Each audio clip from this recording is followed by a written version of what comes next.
Welcome to Cannoncast, the Cannonball Festival podcast where you can meet the artists of the festival one-on-one. Cannonball is a performing arts festival in Philadelphia and is a hub of the Philadelphia Fringe Festival. We present new and groundbreaking work from local, national, and international artists working in dance, theater, circus, and other performing arts. Today, I speak with Jack McManus, one of the awardees of Cannonball's Immersive Track, about their show, Traffic Cam. Hello, nice to meet you, Jack. Would you just tell our listeners name, pronouns, and the name of the show that you're working on this year? Yes. My name is Jack McManus. I use they, them pronouns. And this year I am doing a play called Traffic Cam. The subtitle is Inside the Life of a Perfect Person. It sounds like it's sort of about like an AI model that is being tested by the audience. Is that right? It is. There's sort of two things going on, which is there's the story that the audience thinks they're there for, which is like this literally like I have entered into a competition to be named the world's most perfect person.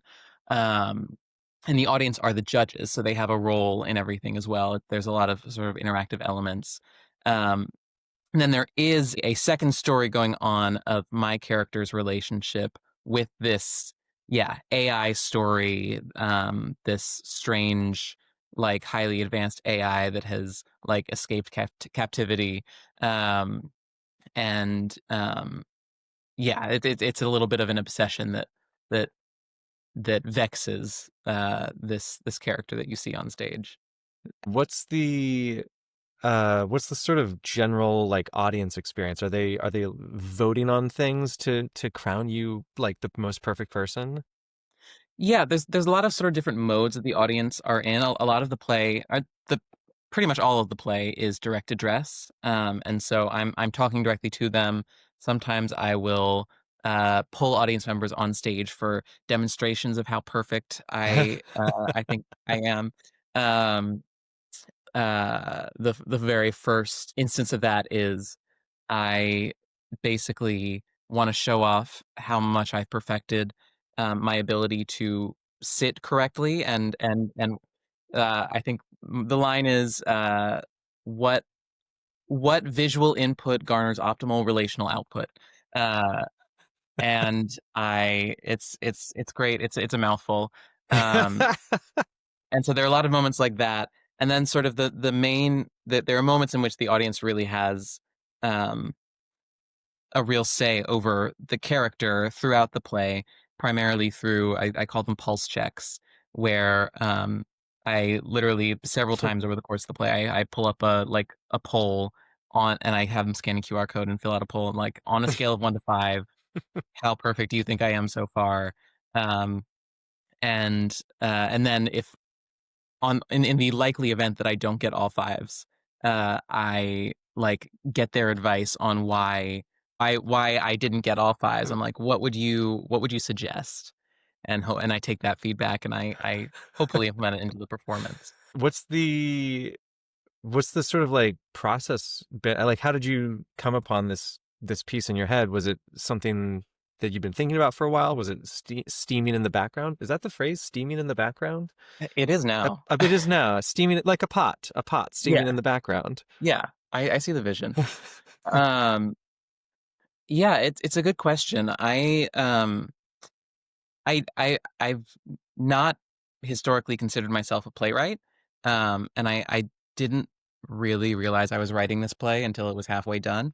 Um, a lot more of my experience is in um, devising and like co-creating with other people. And so I started out.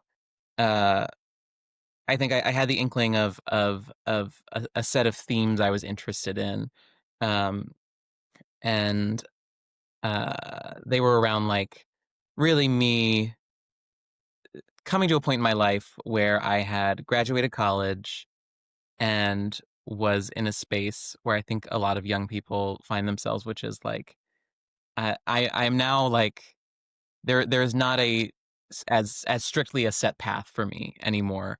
Um, and for me that was a crisis point of like oh, what do I want in my life at all?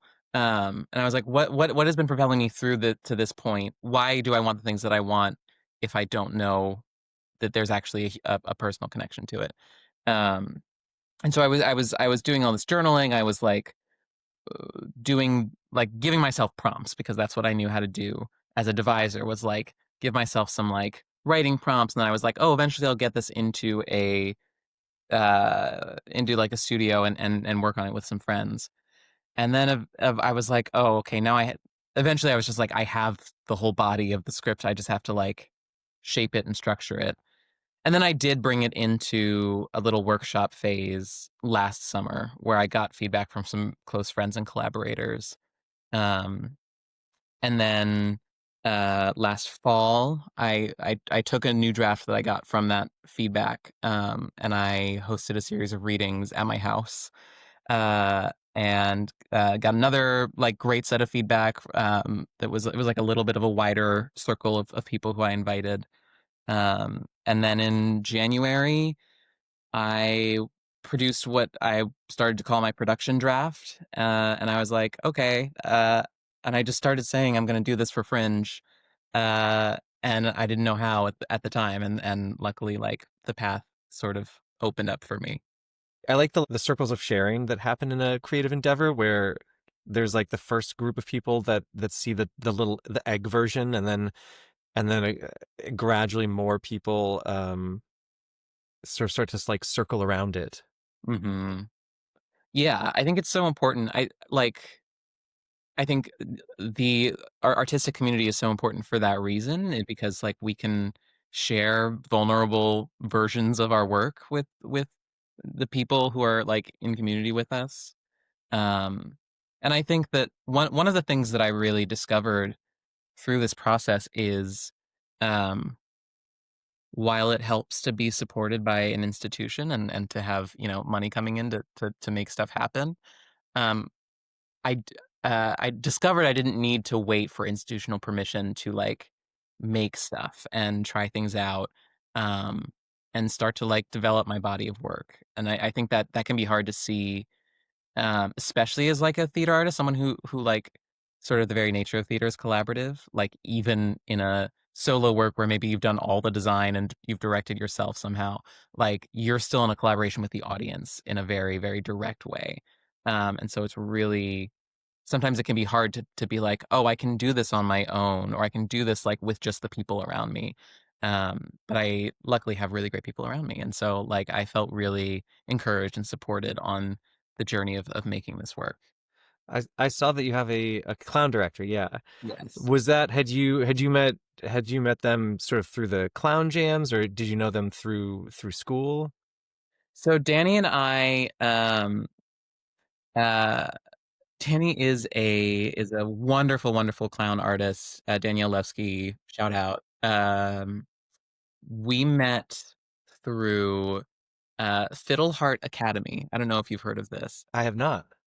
Was a Harry Potter themed summer camp in New Jersey where it was like very immersive. It was like all of the counselors were in like full character the entire time. So I was last summer I was the keeper of keys, and so which was code for stage manager. I made sure like stuff was running. Um, and Danny was this other professor of herbology primarily. Um, and it was just such a great experience. So many other great artists were involved in that. It was all performers, as you can imagine, because there was so much like improv and character building. It was such a blast, and I met Danny through that, and we continued to correspond and be friends. And when I finished this play, I don't think I realized that I would need like clowning help, but as I was reflecting and going into this process on like what this character was, I was like, oh, this like I wrote this play. This feels very, very clowny.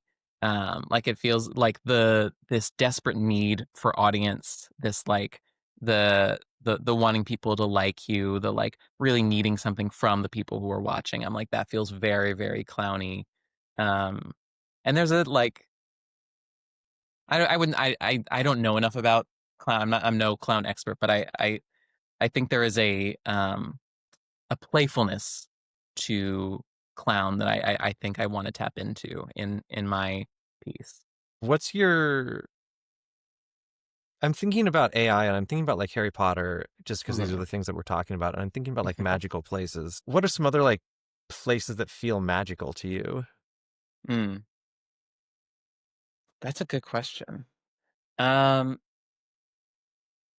honestly, like um there is the house where I met my director for this process feels like a very magical place.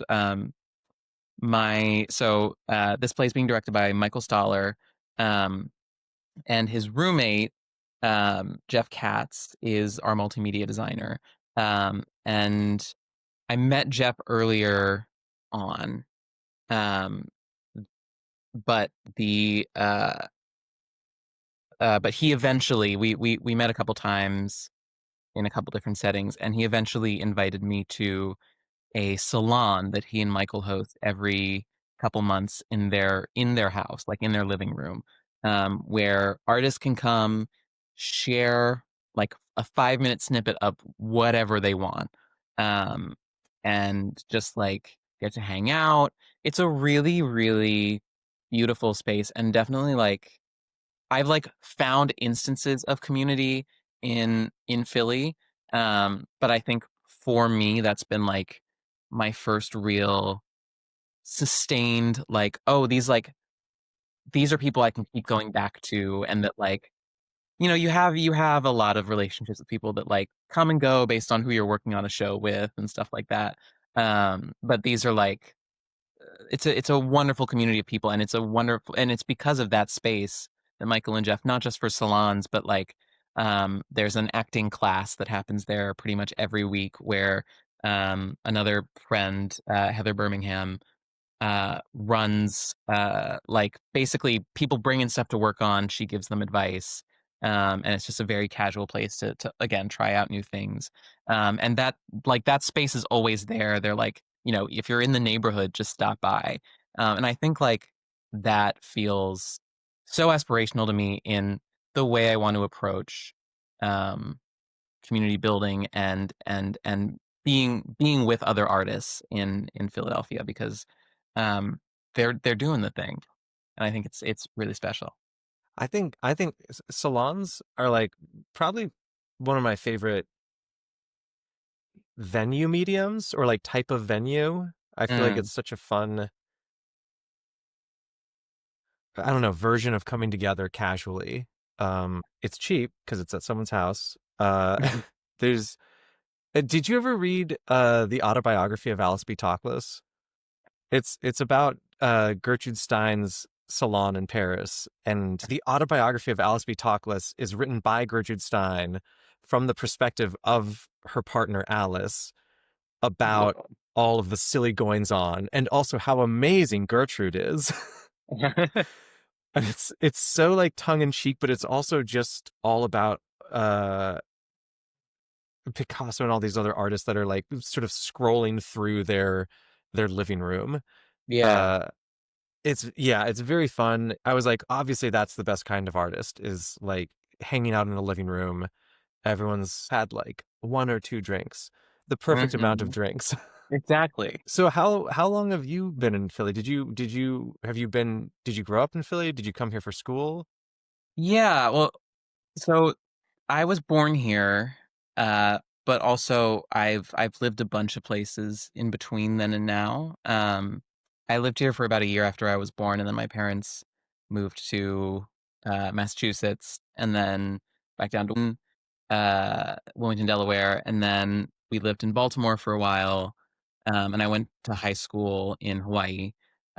So and the first question people ask is like military brat, right? And I'm like, no, they're actually both teachers. But we just got to live in a bunch of different places, which was nice. And then I went to Swarthmore College, and I majored in theater and political science. Uh, and then graduated, and I stuck around. My family actually lives in the suburbs now as well. So we're all here.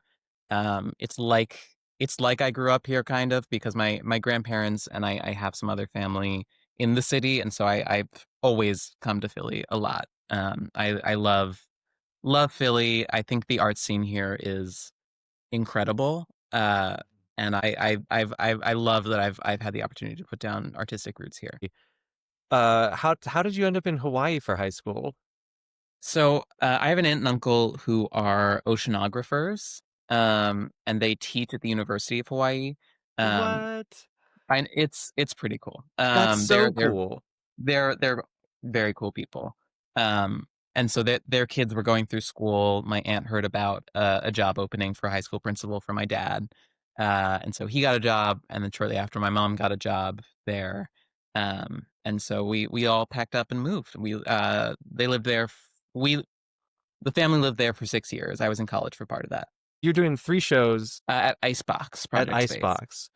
What's your sort of like hopes for like a good festival, or like what are your when you're like looking back on the festival in October, what are your what's your sort of like evaluation I don't know, rubric's the wrong word, but like how do you like look back on the season and sort of say like, okay, this is what went well, this is what needs to change? Yeah, that's a great question. I think there are sort of two answers that are very intertwined. But one is sort of directly related to how the piece goes, and one is related to like how I feel in Right. general. Um, I've done fringe stuff before. I've done a little bit of set design. I've performed. Last year though, was my first time in a while where I was basically a professional audience member, and I like made that my job. I saw 18 shows last year, and that was awesome. And I like really, really loved how exhausted, but fulfilled that I felt. I met so many new people. Um, it's where I met some of my collaborators on this piece, and so I was really glad to get to do that. And I hope that this fringe, even though I'm doing a much heavier lift with my own work, that I'm still able to do that, to participate in community, um, because it is fringe is such a really special time. Like every person you know in theater is doing something, or is at least going to see like 3 things that like they have a personal investment in. Right. Uh, and so yeah, it's hectic. It's a lot, especially with a full-time job. But I just like love the feeling of fringe because um, it's the community. It's everybody coming out to do something and support each other. Um, for the piece itself, um, I really don't know what to expect at all. I have not produced my own work before, um, and I think that looking back on September in October, my hope is that my real hope is that I get at least one person who doesn't personally know me to be like, that was like, that really piqued my interest. That really made me think in a new way. Um, and also people who personally know me, but they're sort of contractually obligated, Right. That's the social Um, obligation. yeah. Um, and so, yeah, I think I would love to like just hear that people enjoyed it. And I think maybe like there are definitely some people who haven't touched the project yet whose feedback I would like to get, on, because I do plan on continuing to iterate this project. The way that I wrote it, because I'm very good at divorcing. I discovered my playwriting brain and my producer brain. The way that I wrote it, like, is kind of like a $1 million design, Right. and concept, uh, that is absolutely not achievable on a fringe budget or any of the fringe stages, really. Um, and so I would love to like continue to grow the piece and do it on bigger and bigger budgets until I bring it to Broadway. I don't know. Broadway, baby. So somewhere that can like fully realize the text as written. Yeah. Uh, yeah, and I think to reflect, and I would love to like have a good process with this team of people who are all incredibly special, really dedicated, and so talented. And it like blows my mind every time I think about the fact that they're working on this piece with me. Um, they, I want to have a good process with them. I hopefully, if all goes well, want to continue making with them. They certainly have, the right of first refusal on any future versions of this project because it's been such a great time so far. So yeah, so I guess yeah, good feedback and the energy to keep going. And also, I think maybe once I've performed this once, a little bit more space to now explore some of the other playwriting ideas that I have now that I've dubbed myself with the title. Right. Yeah, exactly. I feel like good feedback and it's like a theater blessing. May you have good feedback and the energy to keep going. So honestly, like every book that I've bought in the past 2 years, I've like excused it as like a dramaturgy expense. Oh, Um, yeah, write it off on the taxes. That's a work expense. yeah, exactly. I have like I did read so many amazing books. Have you ever read um The Art and Craft of Asking Your Boss for a Raise? I have not, but that sounds very useful. It's by it's a French name that I'm gonna mispronounce. It's Georges Perec. He was like it's an absurdist, not maybe not absurdist. Um, but it is like it's a humorous, it's a book that it's a book, but it is written in the style of a flow chart. So it's like it's got all this recursive stuff going on, and I guess he wrote it. I think this was like the 50s or 60s, um, to a challenge that some publication put out to um, write like a machine or a computer. And so he wrote this book that was like how to ask your boss for a raise. And so it's like, approach your boss's door. If it's open, go in. If it's shut, take a walk and try again. And then it just keeps elaborating, going longer and longer and longer. And there are little moments of humor thrown in, like, if you go back to your boss's office for an eighth time and the door is still closed, like, throw up your hands in despair and then go for another walk around. It's so interesting, such an interesting mode of writing, and it Yeah. was weird and fun to read. What are there other things like about the show that you want our conversation to steer to? I'm like in the zone. I'm enjoying this conversation. I do on the subject of like dramaturgical reading. Uh, I literally have a like reading list that is not just books, but does include books and movies and TV shows. And one of the things that there ends up being a whole section about in this play is Survivor. Are you familiar with Only Survivor? vaguely. I never got into Survivor, but I hear that it's still going. It is. It's It's going to do its 50th season next spring. Yeah, and Jeff Probst is still the host. good for Uh, him, first of all. Like, he well must love it. done. Yeah, I feel like he has such a specialized job now. Yeah. Like really, he's irreplaceable. My theory is actually that the 50th season is going to be an all-star season. And my theory is that on top of $1 million, that the winner might also be the host of Survivor Ooh. when he retires. That's my theory. There's no substance for it, but Yeah. I just think it would be neat. But I think Survivor is so, because on top of talking about AI and like perfection, a lot of what this play talks about is like notions of the self and like self-surveillance. And I use this phrase in talking about this play called like self-automation, Hmm. the way that we sort of choose, like we basically do things automatically in response to things that people do automatically in an effort to, fit in the things that we do to the social lubricants. Oh yeah. Um, and and so there's all of this. A lot of the dramaturgical stuff that I'm interested in is like versions of the self, the doubling of the self. Naomi Klein's Doppelganger is such a good book. Highly recommend that. But Survivor, I think, is so interesting because it is such a duality of you know, I am in a genuine social situation with these people. You inevitably get close to them. Um, and also you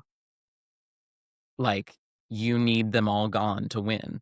Um, and so I have a monologue in the play about like the way that it's my justification for why um perfection isn't necessarily kindness, because you can be nice, but it still has to be couched in a larger uh theory of the game.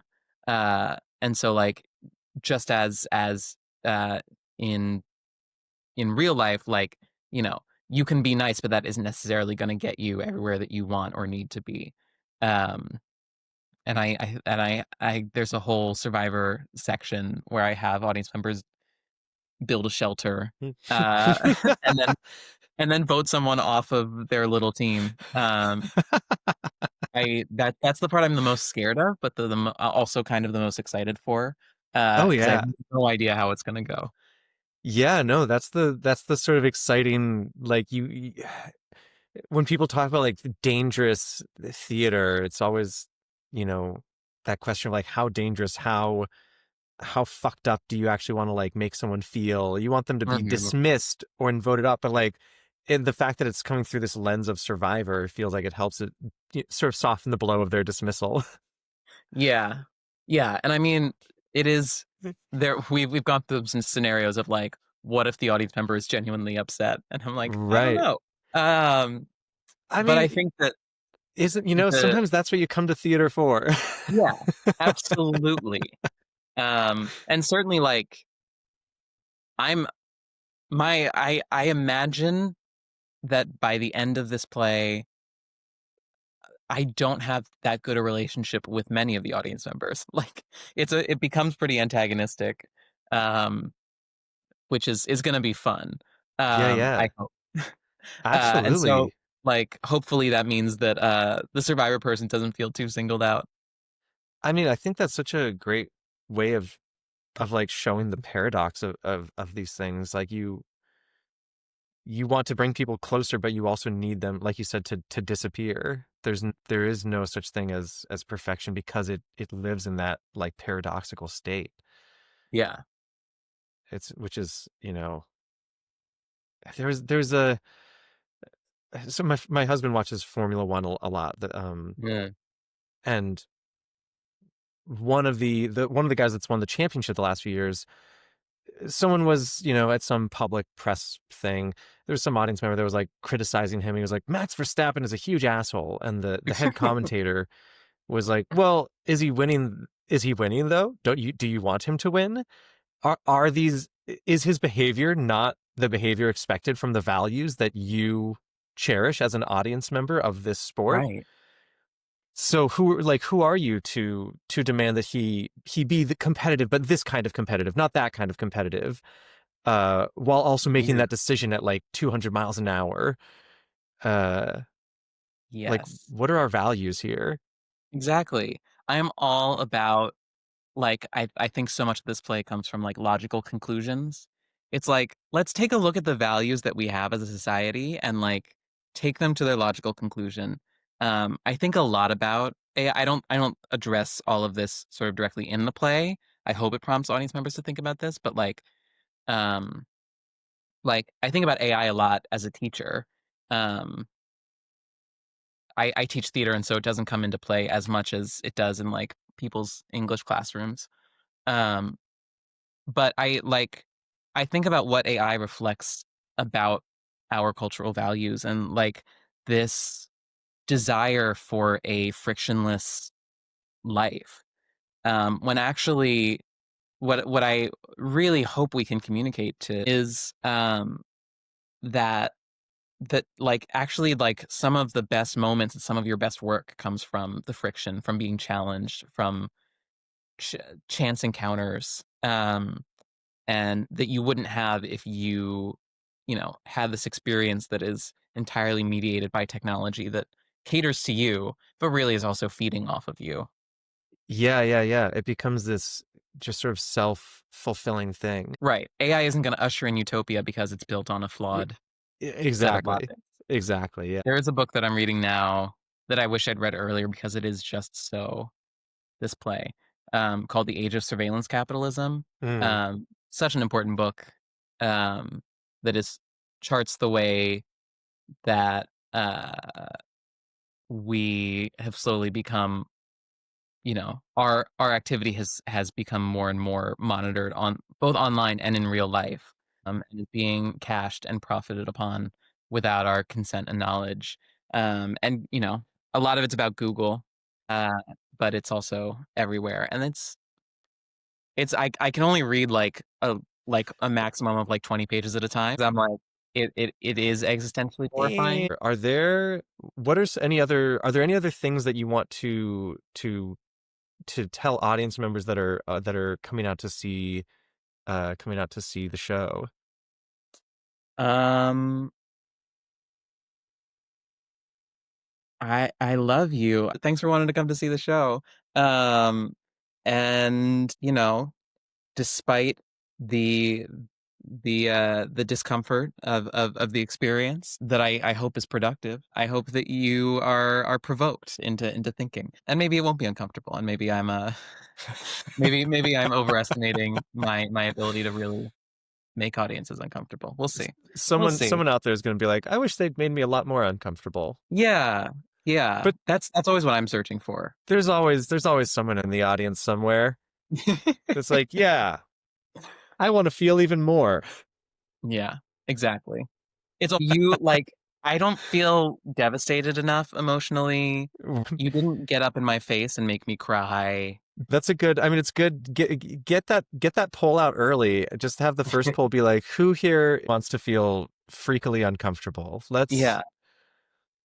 I'd be Let's like, if you said no, you're in the wrong place. if you I'm said sorry, no, Tony, but we you locked can the doors. get out of here. You're one of the immersive track winners. Is that right?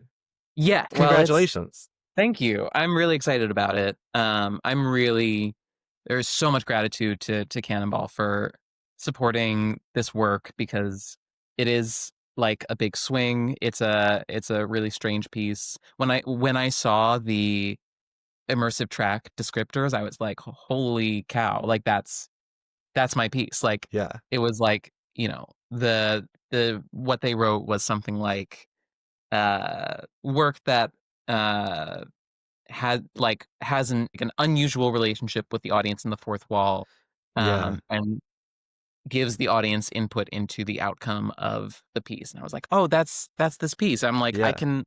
I can actually make this happen and maybe get some support for it. And I'm in a cohort with some other really awesome pieces that I'm excited to learn more about. I've truly been like so blown away by that. This is really my first foray as a playwright and solo performer, and that it's gotten such a warm reception from the people who have touched it already. Thank you again to Jack for speaking with me about your work, and thank you to you, our listeners, for listening. Traffic Cam runs September 10th, 14th, and 28th at Icebox Project Space. Visit cannonballfestival.com for more information.